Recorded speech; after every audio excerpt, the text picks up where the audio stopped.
मराठा अरे नागपूरचा टरबुजा काय म्हणतो, मराठ्यांना आरक्षण नाही म्हणतोय. नागपूरचा टरबुजा काय म्हणतो, मराठ्यांना आरक्षण नाही म्हणतोय.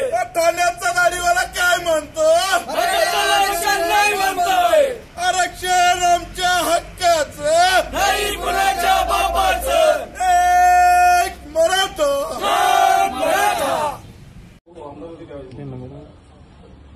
त्याच्यासाठीच परत आम्ही म्हणत चला साहेबांना विनंती करूया. साहेब तुम्ही सोबत आहेतच, परत तुम्ही परत जोराने आमच्या भावा तिथपर्यंत माणसाल आणि मुख्यमंत्र्यांना बी कळेल की बाबा हो आता याच्यातून लोक जायला नाही. साहेब आमची एक विनंती तुम्हाला, आमच्यासाठी मराठा समाजासाठी तुम्ही राजीनामा द्यावा अशी विनंती आहे. तुम्ही असं मला केलं असं विनंती केली ना तर बोलणारे कोणी नाही राहणार तिथे. एक गोष्ट स्पष्ट कारण सरकारमध्ये जे बसलेले आहे ना त्यांच्या बापांनी ते सांगितलं बसा तर ते सगळं 300 बसते.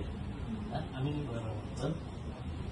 तर विरोधातले जे बोलणारे आहे त्यांना राहू द्या तिथे. किती महिने 4-5 महिने राहिलेले आहे. त्याच्यानंतर कोणाला बसवायचे आहे तर तुम्ही ठरवा आमच्या जागेवर. तुम्ही जर राजीनामा दिला आमची मराठा तुम्हाला परत केला मी तुम्हाला परत खासदार करतो. समज तुम्हाला परत डोक्यावर गेला. मला हे सांगा की आता नेक्स्ट मंथ लोकसभेचं अधिवेशन त्याच्यामध्ये कोण बोलणार आहे तर 1 मिनिटामध्ये म्हणजे ते आमचा राजीनामा स्वीकारणार असं बोलणारे कोणी नाही. आणि आजच्या महाराष्ट्राच्या जे परिस्थिती आहे जे राजनीतीची परिस्थिती आहे तुम्ही मला सांगा राष्ट्रवादी कुठली सेना कुठली भाजपाने कोणीही एकही खासदार बोलू शकत नाही. आतापर्यंत नाही बोलू शकत नाही. तुम्ही जर राजीनामा दिला ना तर 3 महिन्यात तुम्हाला परत आणखी येईल. एका वेळेला मला खासदार करून परत आणखी विश्वास नाही आम्हाला अधिवेशनापर्यंत तुमच्यावर एवढा मोठा विश्वास नाही.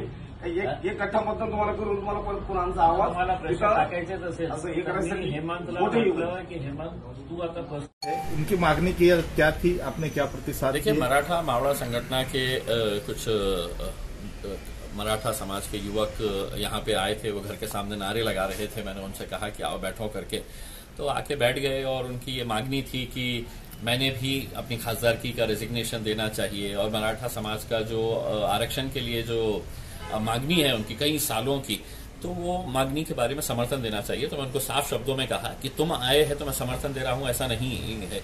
मैं जब विधानसभा के अंदर था आमदार, उस वक्त भी विधानसभा के अंदर मैंने भाषण देकर ये कहा था कि मराठा समाज सिर्फ वो 150 परिवार नहीं है जो बहुत करोड़पति अरबोपति बन गए हैं, जो शिक्षण सम्राट बन गए हैं, जो कोऑपरेटिव सेक्टर्स के बहुत बड़े बड़े लोग बन गए हैं, या जो पुडारी आमदार खासदार बन के बहुत बड़े बन गए हैं, लेकिन उनका समाज जो है वो अभी भी पिछड़ा है, उनको भी मदद की जरूरत है.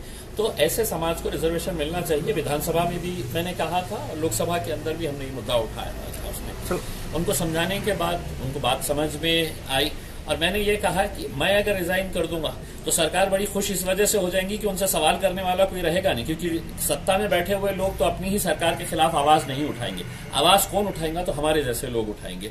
तो लोकसभा के अंदर मेरी ये मांगनी है कि आप नरेंद्र मोदी साहब अगर महिला रिजर्वेशन जो 2014 में नहीं 24 में नहीं मिलने वाला, 2029 या 2034 में मिलने वाला है, उसके लिए 5 दिन का अधिवेशन बुलाए थे.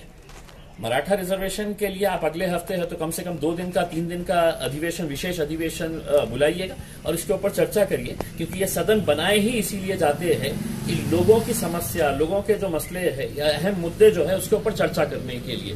तो चर्चा से क्यों भाग रहे हैं राज्य सरकार हो केंद्र सरकार हो, मुझे पता नहीं. सर ये मुस्लिम आरक्षण की मांग हो रही है, पैदल मार्च मुंबई तक चला गया था, तो मुस्लिम समाज की भी डिमांड है.